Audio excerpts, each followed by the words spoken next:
Bully responde. ¿Cuál es la relevancia histórica de Constantino el Grande dentro del marco del catolicismo moderno? Nos envió esta pregunta Samuel de la Cruz. Muchas gracias. Digamos que la relevancia de Constantino, no solo para el catolicismo, sino para la religión cristiana en general, es muchísima. No por nada era Constantino el Grande. ¡Constantino el Grande! ¡Ese soy yo! Y al decir cristiana me refiero a todas las ramas de la religión que con sus diferencias y particularidades, todas profesan su creencia en Jesús. Católicos, metodistas, ortodoxos, anglicanos y un largo etcétera que darían para todo un video aparte. Constantino fue relevante para colocar a Jesucristo como figura religiosa central con base en... bueno, ya saben los métodos. ¡Ama a Cristo! ¡Ama a Cristo! Constantino gobernó el Imperio Romano del año 306 al 337 y lo unificó de nuevo en uno solo, después de que por diversas disputas y razones este se había dividido en 4 grandes regiones. Para más detalles pueden revisar este video. Se le tuvo por buen gobernante y gran conquistador.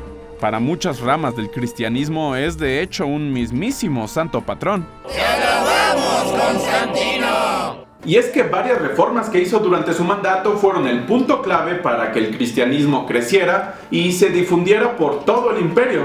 Porque la verdad antes a los cristianos no les iba nada bien. Azotados, torturados, usados como divertimento para los leones en los espectáculos del Coliseo. Su idea de un dios único se oponía a los cultos paganos oficiales y a la veneración de los propios emperadores, por lo que fueron perseguidos durante 3 siglos. Pero todo esto se acabó con Constantino, quien en el 313, junto al emperador Licinio, firmó el Edicto de Milán, que básicamente decía: mucho los hemos molestado durante estos siglos y nuestros leones ya se cansaron de comer cristianos y otras minorías religiosas. ¿Verdad, Petronio?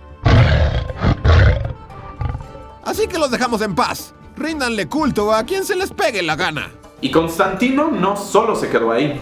También apoyó económicamente a la iglesia, concedió privilegios al clero, promovió a cristianos en altos mandos y construyó basílicas. Bueno, hasta convocó al concilio de Nicea en el 325. Importante porque este le dio una unidad religiosa al cristianismo en cuanto a la divinidad de Jesús, ya que nadie se ponía de acuerdo.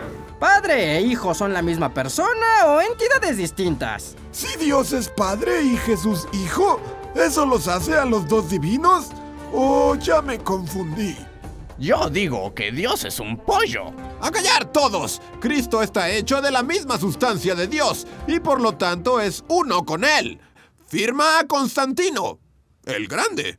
Lo cierto es que como tal, Constantino no se bautizó y oficializó su adherencia al cristianismo hasta poco antes de su muerte, en el 337. Mucho han especulado los historiadores sobre las razones que llevaron a Constantino a simpatizar con la religión. Es famosa la historia de la batalla del puente Milvio contra el emperador Magencio y tras la cual finalmente unificó el imperio. Según el relato, Constantino recibió un mensaje divino para adornar los escudos de su ejército con un símbolo cristiano, que finalmente le llevarían a la victoria. Se especula también que fue en parte por Santa Elena, su madre, quien se volvió creyente cristiana y quien influyó directamente en el emperador. Como sea, es claro que su conversión también tuvo muchos propósitos políticos. En una religión que se propagaba por el imperio, Constantino vio la oportunidad de adherir creyentes cristianos a su mandato y así fortalecerlo, dándole también una cierta justificación religiosa a su gobierno. Soy el gran emperador porque he ganado todas las batallas, porque controlo todos los reinos y porque Dios Padre me respalda. Así es, Constantino. El manto divino te cubre y protege siempre. Por cierto, no estaría mal que me construyeras otra basílica. Una pequeñita. Ya que... Está bien, Dios. ¡Alabado seas! Y si bien el cristianismo no se convirtió en la religión oficial del Imperio Romano hasta el 380 con el Edicto de Tesalónica, firmado por el emperador Teodosio...